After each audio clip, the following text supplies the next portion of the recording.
อันนี้นี่ผมเป็นซุปซาด้วยพี่น้องเด้อเป้าหนูเลยนะคือขนาดเนาะวิธีแบบพื้นฐานเลยไหมวันนี้เรียบร้อยพี่น้องเรียบร้อย เห็นแล้ววะ เรียบร้อย โอ้แม่เราพี่น้องเอ้ยเป้าหนูซึ่งว่าบอกก่อนก็เคยเห็นจักเลยเนาะเห็นจังไหนเป้าหนูมาเบิ้งน้ำกันว่าเพิ่นมีวิธีการยังไงโอ้คักป้าไอ้เพิ่นจะดังไฟไว้พี่น้อง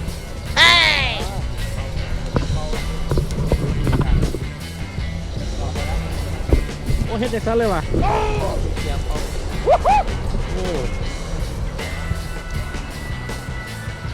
เอากระบังใส่แต่ว่าหูฮะแล้วเป็นหูหนูแน่นอนเป็นวะแล้วมันสิออกทางไหนไอ้บัดนี้ว่าแล้วมันออกน้ำเปลวน้ำอย่างมันโอ้เราอัดเปลวมาแล้วเนาะเอามาลุ้นน้ำกันพี่น้องเอ้ยจะเป็นยังไงอันนี้นี่ผมเป็นซุปซาด้วยพี่น้องเด้อเป้าหนูเลยนะคือขนาดเนาะ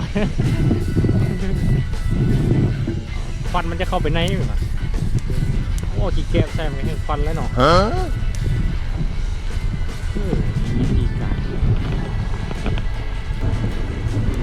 โอ้ดินตมมันเขาอัดเป็นบ่เป้าฟันแห้งแล้วเขาอัดมูแล้วไปน้ำมันวันไปน้ำมันเป้าลงแห้งๆแล้วก็อัดเดี๋ยวเฮ้ยเอาอย่างเดียวปะนี่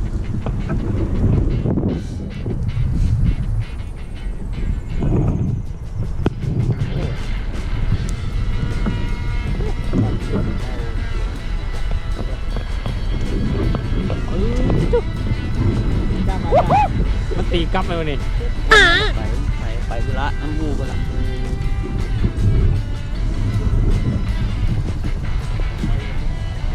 เอาสมมติโอ้มันฟันขึ้นมาอันนี้พี่น้องเลยสิเอาสมมติมันตายอยู่ในให้ยังไงมันเช็ดยังไงมันจะเอาทางไหน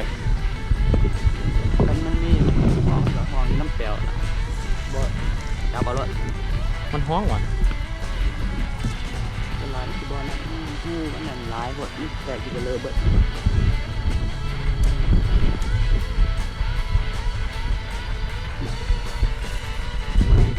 น้องอันไอเพิ่นเป่าอยู่หุ่นควันมันออกทางที่เด้มันเริ่มมองปากโอ้ควันอย่าสูบเนาะโอ้ยนึกว่าควันอันนั้นสักเฮ้ยแต่ก็ออกแท้เลยมันออกซึมออกมาอยู่ที่ไหนควันมันซึมออกมาเพราะหูมันสานกันเลยเด้ควันแม่นควันออกที่โอ้ควันออกเอามาลุ้นน้ำกันว่าสิเป็นยังไงต้องสังเกตเสียงเราว่าเวลามันยังไงมันจะฮ้องมันฮ้องแห้งบ่อย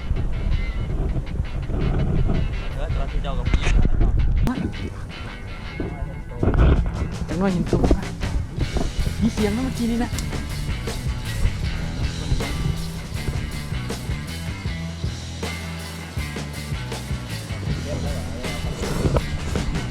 เป้าหนูเนี่ยเนาะเวลาเขา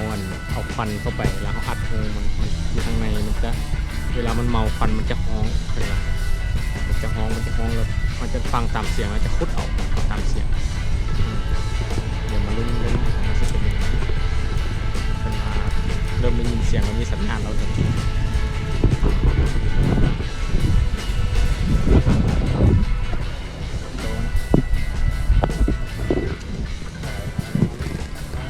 วิธีแบบพื้นฐานเลยไหมวันนี้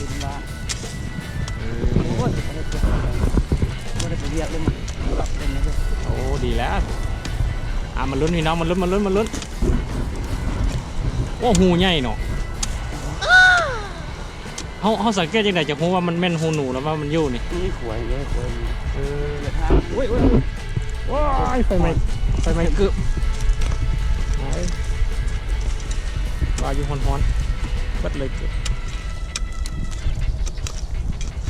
มาลุ้นพี่น้อง ใช่ล่ะ ได้ยินเสียงแถวนั้นหรือไง แม่นละ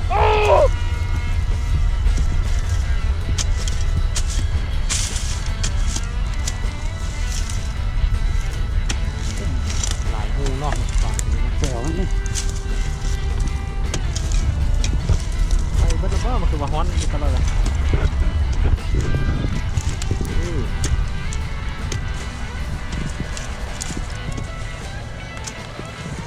พอได้ยินเสียงก็ว่าอุดบ้านหนึ่งอยู่ทางนาคนละทางนาเพชร เยอะหลายตัวละมันหู มีว่าแบบว่าหูเดียวแล้วมี3-4ตัวที่เนี่ย เรียบร้อยพี่น้องเรียบร้อย เห็นแล้ววะ เรียบร้อย โอ้แม่นแล้วพี่น้องเอ้ยโอ้จูนเลยโอ้เมาควันอ้าว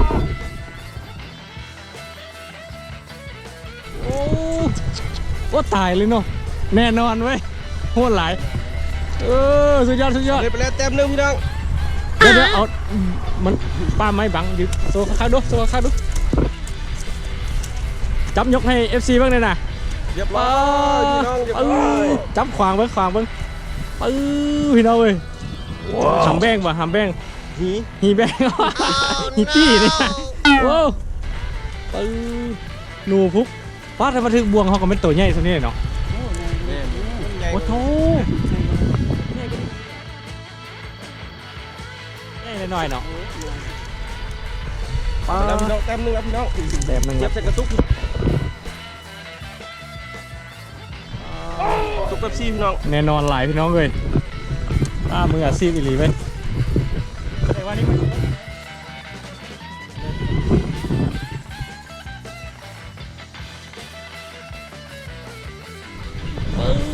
ของแท้พี่น้อง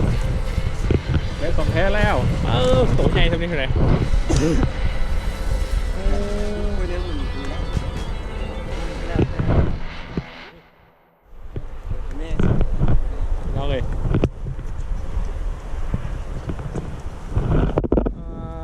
มานเลย